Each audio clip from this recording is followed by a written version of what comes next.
Hello, very good evening to you. Welcome to ITV News and to Wednesday night's calendar. Good to have you with us. Here's a look at tonight's main stories.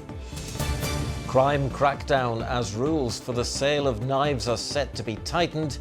A mother whose son was stabbed to death says not enough has been done. It should have been done a long time ago. It's a step in the right direction, but I do think they could be doing a lot more.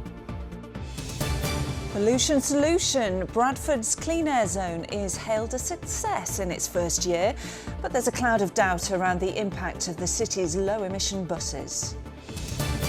A walk on the wild side, the charity calling for more public pavements and footpaths along rural roads.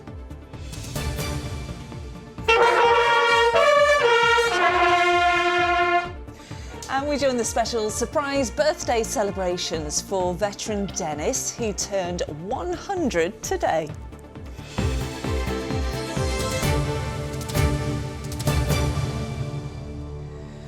First tonight, to efforts to try and stem the flow of dangerous weapons from ending up in the hands of our children as knife crime continues to destroy families across our region. The government has today revealed a raft of new measures to help protect young lives by tackling the sale of knives to children online and tightening regulation on retailers. It comes just over 2 weeks after 15-year-old Harvey Wilgoose was stabbed to death at a school in Sheffield. The mother of another victim of knife crime has been speaking to our reporter Jonathan Brown. It's good memories there. I still see a lot of the lads who Ryan used to play football with. I think about Ryan every day. She's a mother who knows exactly what it's like to lose a son. Ryan was 20 years old when he was stabbed to death in Doncaster in January 2022. CCTV cameras captured the attack. But what followed this year's anniversary was a similarly tragic killing. That of 15-year-old Harvey Wilgoose at his school in Sheffield. A 15-year-old boy who can't be named for legal reasons has been charged with his murder. It just brings it all back. You think about what they're going through, what you're going through. I'm still going through it 3 years on and they're just beginning. We shouldn't wait for another person to be killed by a knife crime and then do a big thing about it. It should have been done a long time ago. People only get involved when it's happened and that's too late.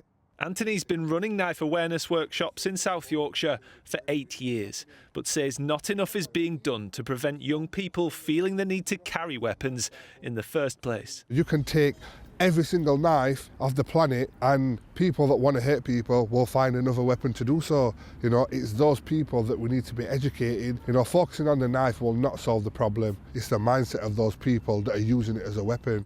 Today, the government released proposals it says could help to prevent knives getting into the wrong hands. The changes could include a registration scheme for any online sellers, a new £1 million police unit to focus on online sales, an obligation for shops to report any bulk buying of weapons to police, and tougher sentences for anyone caught selling knives to under 18s. At the moment, there are more checks on sales of alcohol and cigarettes to children than there are on knives. That is just wrong. Back in Doncaster, this knife bin installed by Anthony's charity last year in memory of Ryan Theobald is one of the ways young people are being discouraged from arming themselves. How does it make you feel to know that young people, in some cases children, are carrying knives like that? Well, you just know somebody else is going to go through what you've been through. And it's heartbreaking, it is. Cutting the online supply of weapons like this to young people, the government says, is one avenue it's taking to save lives. Though Lisa says much more is needed to prevent other parents like her from facing the future without their children. Jonathan Brown, ITV News, Doncaster. A 92-year-old man is due to go on trial next year, accused of sexual abuse at a children's home in Halifax, which happened more than 30 years ago. Malcolm Phillips was charged following an investigation into Skircutt Lodge Children's Home. Phillips appeared by video link at Bradford Crown Court earlier. He's been charged with 32 offences dating between 1976 and 1994 against 7 alleged victims. His co-defendant, 65-year-old Linda Brunning, is charged with 15 offences. The family of a teenage boy who was killed in a crash near Rishworth have paid tribute, saying their hearts feel numb. Harrison Reynolds, who was 13, died when the car he was travelling in left the carriageway on Oldham Road earlier this month. In a statement, his family described him as a strong and funny boy who they loved every day. 5 other teenagers who were also in the car have been arrested in connection and have been released on bail. Now, next tonight, it's been almost 2.5 years since some vehicles started being charged to enter Bradford city centre, all to reduce air pollution. And now new research suggests that the clean air zone is working. Yes, the study's found it's saving the NHS £30,000 a month because fewer people are getting breathing or heart problems. But there are fresh concerns that changes to buses aren't reducing their emissions. And Ben Bason can tell us much more about this. Now, Ben, could you just remind us, what exactly is the clean air zone? Well, Laura, Bradford is one of the UK's largest clean air zones outside of London. 20% of the city's population lives inside it. It was brought in 2022 and is basically a geographical area where the most polluting vans, lorries, coaches, taxis are charged to enter it. Obviously, the private cars are exempt from the charges. Now, the aim, of course, was to clean up Bradford's air, and new research has found that that's exactly what it's doing, and that's having a knock-on positive impact on people's health. The Born in Bradford research project found that in the first year of the clean air zone in Bradford, there were 700 fewer GP appointments for things like lung and heart problems, and that in turn saved the NHS £30,000 every month. The fact that we can see these improvements across the district so early on after the implementation is encouraging, but actually I really would be expecting the benefits of this reduced pollution to be felt much further in the future and to really have quite a big impact on quality of life of families living in Bradford, but also productivity and economic gains from people just being healthier. So good news for the organisers of this scheme. It seems to be working, but clean air zones remain controversial. We know quite a lot of small business owners in Bradford have struggled to pay that charge for driving in the zone. And speaking to people in the city today, despite the health benefits, opinion is still split. To me, it's just another tax. At the end of the day, we keep adding so many taxes, and why the government can't just keep this under one government department that looks after it, I just don't get it. I agree with it. I think we should have a clean air zone. It's policing it, isn't it, though? That comes to be the problem. But no, I do agree we should have them. Makes the air cleaner, doesn't it? I think if it prolongs people's life expectancy, I think, and like I've stopped smoking and it helps clear pollution, then I think it's a good idea. Interesting to hear the views of people in the streets of Bradford there, Ben. But of course, not all the measures around the clean air zone have gone to plan, have they? Oh no, that's right, Ian. In fact, some of the money that was given to Bradford Council from the government to implement the clean air zone went towards buses. Now, many of those were retrofitted with technology to reduce their emissions.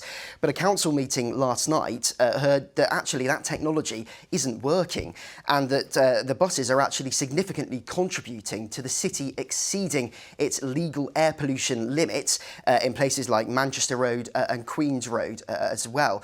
So the council, is going back to the government and asking for more funding for new zero emissions buses that they say will help them meet some of those legal limits. Interesting to see what happens. Ben Bason, thank you. Thank you. Well, from West Yorkshire now to North Yorkshire, where people are being asked for their views on a proposed seasonal ban on dogs across a number of beaches. Now, owners are currently not allowed to walk their dogs across beaches in Scarborough, Whitby and Filey between May and September. Doing so could land you with a £75 fine. The public are now being consulted on whether or not the ban should remain in place or if the restricted area should be widened. Right, time for some sport now, and the Wembley dream is over for Bradford City.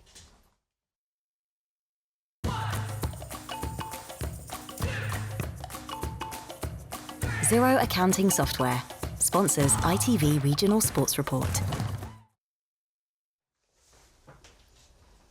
Well, Chris is with us, looking very smart in that suit. Thank you very is it much. a new That's one? very kind of you. No, just an old one. They're all old, Ian. No new suits for Bradford City players either. There aren't, cancel the tailors for Bradford City, yes. For now at least, though, anyway. Bradford left to concentrate on trying to win promotion from League Two after they were beaten 2-1 by Birmingham in the semi-finals of the EFL Trophy last night. Bobby Poynton's equaliser did give the 3,000 or so Bradford fans hope, but a late header from Lyndon Dykes won it for Birmingham.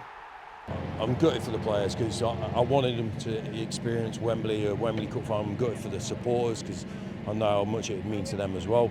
But you could see the response from the support at the end as well. They're immensely proud of the team as well, and I echo those thoughts. Meanwhile, in league action last night, Huddersfield made it back-to-back away wins thanks to Josh Karoma's winner at Shrewsbury, and Doncaster leapfrogged Bradford into third spot in League Two with a 1-0 win at Morecambe, courtesy of Rob Street's early header.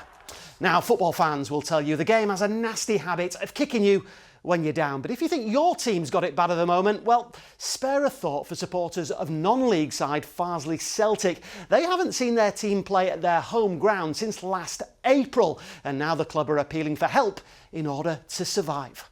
So how does it make you feel, Lindsay, seeing the pitch, the state it's in? It's sad, really. I mean, I didn't expect it to be this bad, but... For Lindsay, Farsley Celtic is more than just a football club. For me, it's my social life, it's where we go on our family days out on a weekend. Yeah, it's community. You can come down here and have a drink and talk to people, and everyone's your friend. It's lovely. But as you can see, this ground isn't fit for football. Delays and problems installing a new 4G synthetic pitch has left the team without a home, the fans without a club. My life being down here, I was 6 weeks old when I came through them gates over there at Pram. Paul has dedicated his life to this club, from playing here to a recent 3-year stint as groundsman. With my knowledge of the ground and what have you, I'm trying to somehow get it back to a grass pitch so that the club can survive. To help, the club have set up a crowdfunding initiative with the hope of raising the £25,000 needed to see them through the current season. We need as many people locally to get involved, whether it be just helping out, fundraising, sponsorship. We've got a good team, around us at the moment, so hopefully, fingers crossed, the work should start very soon. But that can't come soon enough. Without a pitch, the team have actually been playing their home matches some 60-odd miles from Farsley in Buxton. That clearly hasn't helped performance. Farsley haven't won a match since Boxing Day. Last night's 2-0 defeat at Southport leaves them second bottom of the National League North. My oldest player is 25, but they really are starting to believe, and it's about making sure we do the badge right, even if results aren't going our way. Well, today a Sportsfield contractor visited the ground to discuss plans to re-turf the pitch. The hope is it won't be too long before Farsley Celtic return home. Let's hope anyway. They've raised £10,000 so far, so that's good going, isn't it? They've had donations from clubs like Southampton, Bristol Rovers, Halifax Town, so yeah, fingers crossed. Yeah, fingers crossed for them, because it really is in a bad state, isn't it? It is, yeah, it is. Thank you. Now, are you planning on going for a walk anytime soon? Well, for those of you who are planning to stretch your legs, there are fears that you may also be taking your life into your own hands. Now, this is especially if you're walking in the countryside, with many public footpaths deemed unsafe. That's why there are calls for a safe national walking network across the whole country. We'll be going to Doncaster shortly to find out more about off-road routes. But first, this from Catherine Senai. Fresh air, countryside views and brisk walks in the winter sunshine. It's a perfect time to get outside, just like this walking group at the Peak District National Park are doing. But is it safe to do so? Always find the fast roads difficult, especially if you're leading a group. You have to station somebody at the front, somebody at the back, check people crossing the road. But again, where I live, on the small roads with the walls either side, if you're out by yourself and cars are coming round the bend, if it's school out time, there are a lot of large cars coming around these bends quite fast. Yes, I find it scary. Well, according to charity Slowways, many walkers face risky journeys along busy lanes with no footpaths or pavements. And the statistics back this up. 2 people are killed and 34 seriously injured every week on rural roads, according to the Department for Transport. And the charity want to see this change. So we would really like it if, across the country, where there is no other way of getting from one place to another place except by going along a dangerous verge, a narrow road or a bit of fast road, that other alternatives were looked into. And one of those would be to pay farmers or to pay landowners to use a thin strip of public land walking along just on the other side of the hedge. But the plan to connect every hamlet, village, town and city to its neighbours will cost money and require farmers to give up private land. This is something that the National Farmers Union says needs more consideration.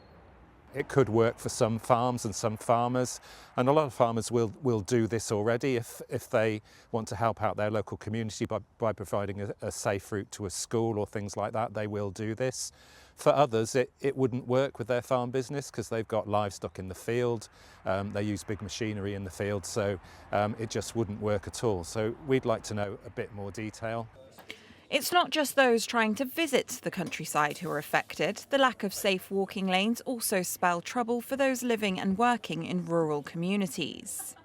You see people walking up and down the high street a lot, and the one pavement that we do have is very dilapidated and quite dangerous actually, and then there's no other pavement. So yeah, it is an issue for the residents as well. The government says it's working on improving access to nature, from green spaces to forests and river walks. But for now, many walkers will have to risk narrow lanes, traffic and blind bends. But Slowways hope that in the future, everyone can enjoy the countryside. Catherine Senai, ITV News. Well, now while we're talking about enjoying the countryside, Adam Fowler has been to South Yorkshire to see how those who look after the National Cycle Network and off-road paths are trying to get better access for all. Yes, here we are in Doncaster, just a stone's throw from York Road, but you wouldn't know it. It feels like being out in the countryside. That's because this path here, which not so long ago was a big mud path, is now a beautifully paved 1.5 kilometre length of pathway here, and the organisation responsible for it, Sustrans, is where this gentleman is from. Alex Hinchcliffe, you've come to talk to me about walking. Tell us a bit more about this beautiful path that we're on. Yes, so this path was improved last year, so in partnership with the Doncaster Council and Transpennine Trail Office, we improved about a 1.5 kilometre stretch of path. So before this was just a muddy bog basically, so we resurfaced it, widened it where possible. We've removed barriers that physically stopped people from getting onto the path, and the results have been incredible. So we've seen an 83% increase in people walking and a 210% increase in people cycling. Just goes to show you that's the whole point of this, is that there is a huge demand for this kind of thing, isn't it? That's right, yes. So we hear from our users all the time that they want safe and accessible paths like this one to be able to get away from traffic, get away from fumes, and just to be able to, connect with the countryside, improve their physical health and their mental health. How many steps do you do a day? Well, at least 10,000. I think I'm a runner as well, so I do quite a lot of running. So hopefully get my 10,000 in. I do at least 11,000. It's quite cold at the moment. Is this a good time of year to go for a walk? Definitely a good time to go for a walk. You can hear the birds chirping. This path's going to look fantastic in about a month's time when all the new growth is out. So yeah, it's a great time to get out. Brilliant. Well, Alex, thank you very much for your time. There you go. If you're one of those people that found one of those wonderful walking routes during COVID, it's still there, don't forget. And this is perfect weather to get out and do it. Adam, thank you. Good tip. Now, finally, we don't often do birthday shout-outs here on Calendar, but we thought we might make an exception for this one. Yes, alongside a card from the King, we want to give our own special birthday wishes to Dennis Ingleson, who turns 100 today. A special surprise party was thrown for the Army veteran in Hemsworth near Wakefield earlier on, and Michael Billington went along to meet the lovely gent. You're the youngest man in the moment. Happy birthday.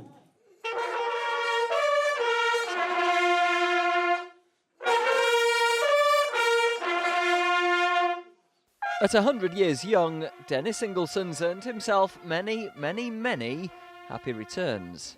Thank you.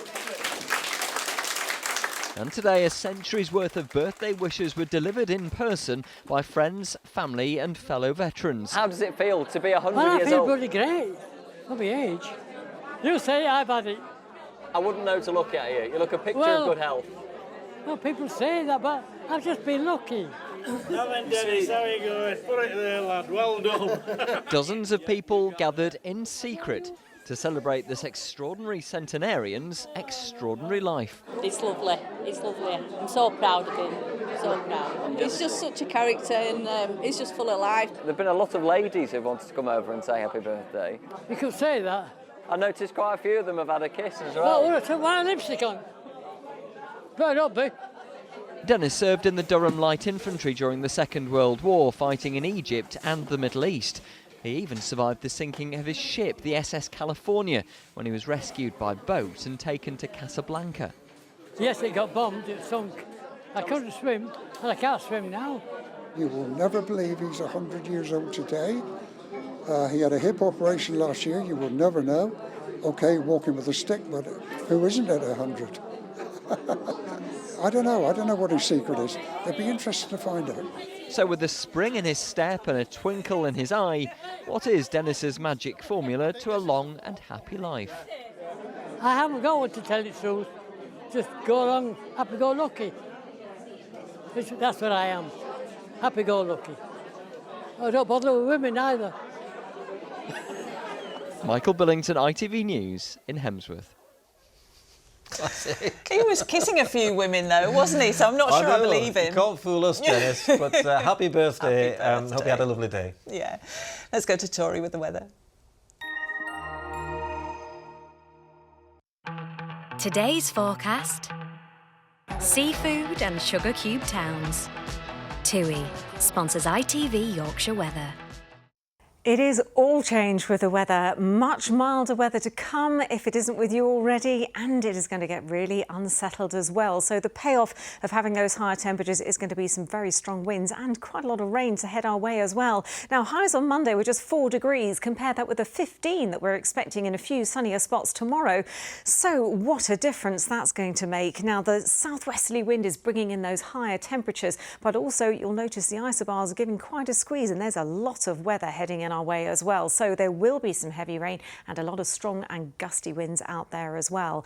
Back to the here and now, it is still the quiet before all that comes in, so to speak. So it is quite a cloudy night. We'll see some showers pushing through during the early hours of the morning, and some of these will be sharp, and there might well be the odd rumble of thunder here and there as well. It's quite lively. But by the early hours into tomorrow morning, the temperatures will be lifting. So we're starting off the day at around 8 or 9 Celsius. Sunrise will be at 7:16 and sunset is at 5:25. However, it is going to be a cloudy start to the day. That cloud is low enough to give some pretty full visibility over the higher hills first thing. And then we see a rush of showers bundle on through as we head through the first part of the morning, with a bit of a respite in between before the next batch comes through later on in the afternoon. But either side of this band of showers, there are going to be some clear and sunny spells, and in that sunshine, temperatures could get as high as 15 degrees, although it will stay quite blustery. The wind picking up as we head into Friday, with some outbreaks of heavier rain heading our way, so it is going to be a very unsettled end to the week. TUI sponsors ITV Yorkshire Weather. Well, it's not good weather. I thought it was going to be. Never mind, it's warming up. That's the main thing. It is. Arif's back at 10:30. Thanks for watching us. See you soon. Very good night. Bye-bye.